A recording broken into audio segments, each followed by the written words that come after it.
Kagaya ko rin ba kayo na hindi masyado napansin, may bago palang inirelease na phone ang Poco at ito yung kanilang Poco M8s 5G. So, na-soft launch nila to last April 21 sa kanilang Facebook page. Sinabi lang nila doon na available na to for order, ito yung presyo, ganyan lang, walang kahit anong keynote na nangyari. So, wala masyado nakapansin na meron na palang bagong M8s 5G ang Poco. So, mabibili natin to sa dalawang variant. Yung base variant ay yung 6128 11599. As of making this video, 8256 yung pinakamataas, 13599 naman. Pero nung in-order namin to, sakto, hindi ganyang kataas yung presyo. Nasa 10,892 lang yung total ng ginastos namin nung in-order namin itong base variant. So, medyo nagka-fluctuate yung presyo niya.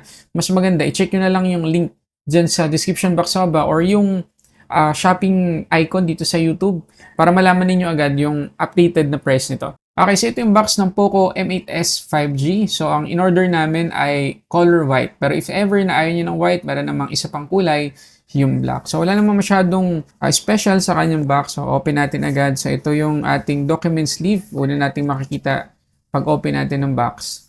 Meron tayo ditong, syempre, documentations at yung kanyang case. Pakita ko lang sa inyo yung case. Color gray pa rin, rubber yung feels. Napaka-protected naman ng ating phone dito kung gagamitin man natin to. So, hindi tayo agad mapupwersa na bumili ng third party na case. At ito na yung ating Poco M8s 5G na color white. Yan. Maganda guys, actually. Napaka-unique nung patterns na sa likod. Matte finish yan, so hindi siya kapitin na smudges, fingerprints, at nung ginamit ko siya ng ilang araw nang walang case, talagang hindi halos makita na merong mga dumi-dumi or mga alikabok dito sa likod kung hindi mo talaga tititigan ng malapitan. So, ganun kalinis tingnan yung color white. Pero again, nasa sa inyo naman kung gusto niyo ng black. Pero I highly recommend kung gusto niyo ng malinis lang na itsura, etong white talaga ang magandang piliin ninyo. So, ayan siya. Tingnan niyo naman yung camera module niya. Medyo, para sa akin, parang medyo outdated yung design ng kanyang camera module. Pero, for the most part, okay pa rin naman. Napakanipis lang, oh. Ayan. So, pag nilagyan natin to ng case, well protected yung buong likod. Okay, ito naman yung ilalim ng box. Meron tayong 33 watts na charger, tapos USB-A yung port at yung ating USB-C to USB-A cable. Okay, so una natin pag-usapan dito sa Poco M8s 5G ay yung 5G connectivity niya. Kasi yan isa sa mga main aspect ng phone na to na magiging reason talaga kung bakit nyo siya bibilin. Maganda po yung 5G connectivity natin dito. Unahin natin yung speed test natin dito sa Ookla. 282 Mbps yung ating download speed. 21.8 Mbps naman yung upload speed. Dito naman sa Google speed test, 160.4 Mbps yung download, 22.4 Mbps naman yung upload speed. At panghuli dito sa fast.com, 240 Mbps yung download at 30 Mbps yung upload speed. So, based din sa mga result na nakita natin, ganun pa rin dito pa rin sa kinuupuan ko, GoMoSim pa rin yung ginamit ko. Maasasabi natin na maasahan at mabilis po yung 5G connectivity natin dito sa Poco M8s 5G. So, if ever man po nagagamitin natin to sa buong araw na kailangan talaga ng data connection sa work natin o sa leisure natin, nagpabakasyon tayo, nagka-travel, maasahan po natin na magiging mabilis at maganda, stable yung ating connectivity dito. Pwede rin natin itong gamitin as hotspot kasi maliban sa malaki yung battery capacity nito, maganda rin po yung battery performance. So mamaya, pag-usapan natin yan. Maliban sa magandang 5G connectivity, meron din po tayong IP64 na rating dito. So meron siyang dust and water resistance. So if ever man na dadali natin to sa medyo challenging na mga situations, alikabok, biglang umambon, biglang umulan, ganyan, okay lang. Hindi agad-agad masisira itong phone na to. Pero syempre, huwag nyo pa rin isasama sa pag-swimming ninyo, hindi po ito action camera. At kapag ginawa nyo yan, malamang sa malamang, pasukan talaga ng tubig tong Poco M8s 5G. Pero, meron tayong dual speakers dito na napakaganda po ng tunog. Dolby Atmos na po yan. At meron din tayo ditong side-mounted fingerprint scanner. So, mabilis at reliable. Kita nyo naman. Isang dampi lang, diba? Oh. Napakabilis. At nga pala, speaking of IP rating, meron tong Wet Touch Technology 2.0. Ibig sabihin, halimbawa, biglang umulan, tapos nabasa at napakadaming patak ng tubig dito sa screen, ma-ooperate pa rin natin, magagamit pa rin natin na maayos itong phone na to. Ngayon, puntahan naman natin yung kanyang display. So, meron tayo ditong 6.9-inch AMOLED display, 1080p resolution, 144Hz yung max refresh rate at aabot ng 850 nits yung kanyang peak brightness. So, kagaya na makita ninyo, napakaganda naman ng color production natin. So, talagang mag-enjoy tayo pagdating sa media consumption. At kahit pamanood tayo ng mga contents outdoor, kitang-kita pa rin po yung display. Kahit matirik yung araw, hindi po tayo mahihirapan na makita or ma-view yung pinapanood natin. Pero yung 144Hz na screen refresh rate or max refresh rate natin dito sa Poco M8s 5G ay for future proofing lang. Okay, hindi pa natin siya may utilize ng sobra sa ngayon. Kasi hindi pa po lahat ng apps or games ay compatible or may support sa 144Hz na refresh rate. So kapag pumunta tayo sa settings, tapos pinuntahan natin yung display and brightness, tapos punta tayo sa refresh rate, ayan, ito yung option na makikita natin. So, custom, tapos pwede nating piliin yung up to 144Hz na option. Kapag na-select natin yan, meron tayo ditong apps using high refresh rate at pwede nating iselect manually yung gagamit niyan. Pero hindi dahil naka-on or naka-select yan, talagang magagamit niya or may utilize yung up to 144Hz na refresh rate. Usually 90 or 120Hz lang po. Hindi kagaya ng ibang mga skin ng Android na ipakita ko sa inyo dito. Kapag sinelect natin yung pinakamataas na screen refresh rate, for example 144Hz, pwede tayong mag-select ng application na pwedeng gumamit nun. Pero naka-segregate na agad, no? Nakahiwalay na agad yung mga apps na pwede sa ganun kataas na refresh rate. Dito sa skin ng Poco M8s 5G, hindi po ganun. Talagang naka-enable lang, naka-disable lang, pero hindi natin masaselect kung 120Hz, 144Hz, 90Hz yung gagamitin niya. So again, hindi guarantee to guys na magagamit talaga ng mga apps na to yung napakataas na refresh rate. Pero at least, meron tayong future-proofing pagdating dyan. Pero ang good news naman, tingnan niyo yung wideband security level niya, level 1, at makakapag-play tayo ng Full HD sa Netflix. Meron lang akong ilang mga nakitang downsides ng kanyang display. Una sa lahat, 144Hz yung max refresh rate kahit pa isagad natin yung setting na yan, may mapapansin kayo na pag-stutter. Kapag nag-scroll kayong ganyan, meron kayong mapapansin minsan na lag or stutter. Hindi naman madalas, pero meron. I-expect ninyo, no? Paminsan-minsan may mapapansin kayong ganun. Plus, kapag pure white yung naka-display dito sa Poco M8s 5G. Dito sa may bandang baba, may yellowish tint kayong makikita. Pero again, hindi naman sobrang obvious na makakasira sa experience ninyo. Ngayon, pag-usapan naman natin yung performance ng phone na to. So, meron tayo ditong HyperOS 2.0 on top of Android 15. Yes, Android 15 pa lang po yung operating system ng phone na to. Naka-Snapdragon 6 Gen 3 tayo dito na chipset. LPDDR4X yung ating RAM at UFS 2.2 naman yung ating storage type. At maganda yung pinapromise ng Poco na software support dito sa Poco M8s 5G kahit pa Android 15 lang to out of the box. So, pinapromise nila na makakatanggap to ng 4 na major Android upgrade. So, hanggang Android 19 po yung matatanggap nito. Tapos, 6 na taon na security patches. So, ang tagal po natin magagamit itong phone na to kung gugustuhin man natin.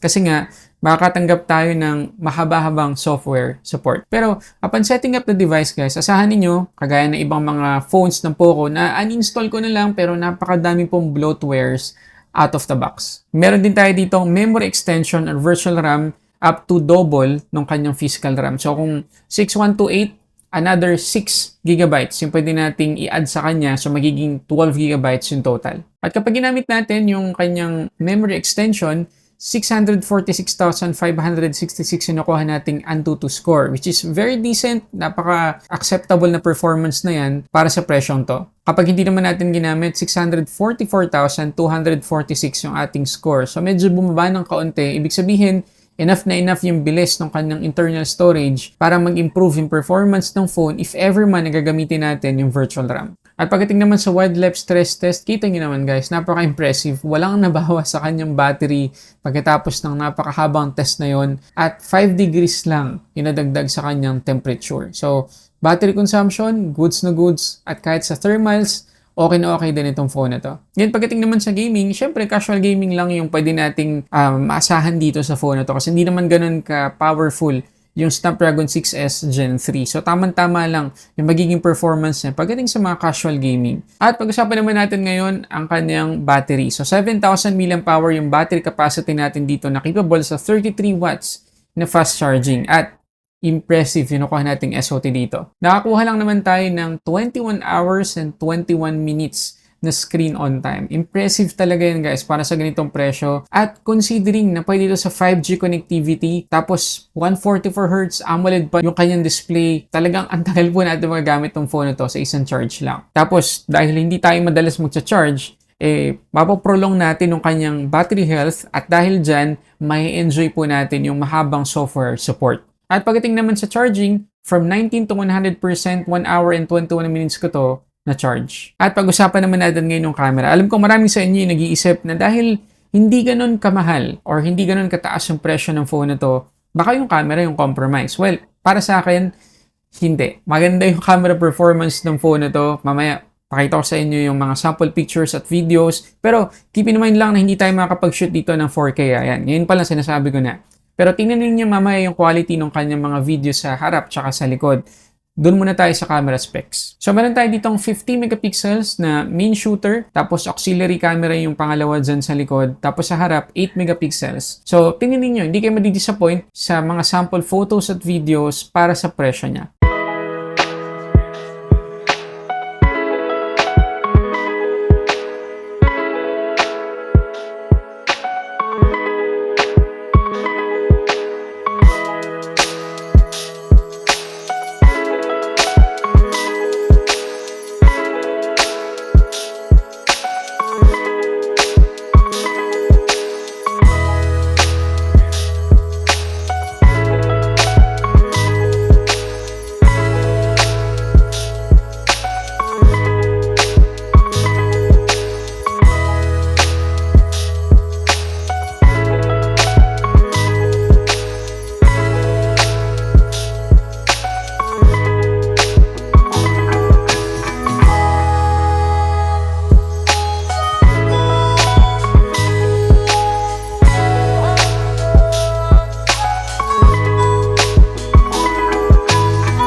Okay, so ito naman yung ating 1080p video recording sa selfie camera nitong Poco M8s. Okay, so wala din tayong 4K video recording dito kagaya dun sa likod. So ayun, wala tayong 4K video recording experience dito sa phone na to. Pero kung pag-uusapan naman yung quality, hindi naman ganun kasama, hindi naman pixelated, hindi rin naman marumi yung itsura, hindi rin naman, alam niyo yun, parang webcam yung quality. Okay na rin naman, 1080p talaga, no? Detailed, sharp, hindi naman parang soft yung texture ng balat natin dito, mas realistic naman, no? So, okay naman yung pagiging 1080p niya, pero yun nga, 1080p, hindi siya futuristic, hindi siya, walang future proofing dito pagdating sa vlogging, ano, kung gagamitin man natin to sa vlogging. Ngayon, pagdating naman sa dynamic range, tatalikod ako dito sa or against the light ako ngayon. Tapos, sa harap ako ngayon sa liwanag. Okay naman, di ba? Mabilis naman siya nakakapag-adjust. So, talikod tayo. Di ba? Mabilis niyang nababalance yung exposure ng mukha natin versus dun sa likod. Okay? Isa pa. Diba? So, okay naman. Ngayon nga lang, walang stabilization. Siguro may naka-apply ditong EIS ngayon, pero hindi ganun ka helpful. No? Kasi medyo maalog pa rin. So, yun. Anong masasabi nyo dito sa selfie video recording ng Poco M8s? Okay, so yun na lahat yung mga gusto ko i-share sa inyo tungkol dito sa Poco M8s 5G. So, although soft launch lang yung ginawa ng Poco, promising naman yung nakita nating performance ng phone na to sa halos lahat ng aspect. At para sa akin, yung top aspects ng phone na to na pwede ninyong maging reason para bilhin ay una, magandang 5G connectivity, magandang AMOLED 144Hz na display, mahabang software support at magandang battery performance. So para sa akin, ma-justify ko yung presyo niya kasi matagal po natin magagamit yung phone na to at maasahan natin talaga sa halos lahat ng aspect. So, okay guys, ano masasabi ninyo dito sa Poco M8s 5G? Lagay nyo lang dyan sa comment section. At if ever na gusto nyo na itong bilhin, nandyan yung link sa description box sa baba or i-click nyo na lang yung shopping bag icon dito sa video na to. So yun lang guys, para sa samot-saring unboxing and reviews, this is Sulit Tech Reviews.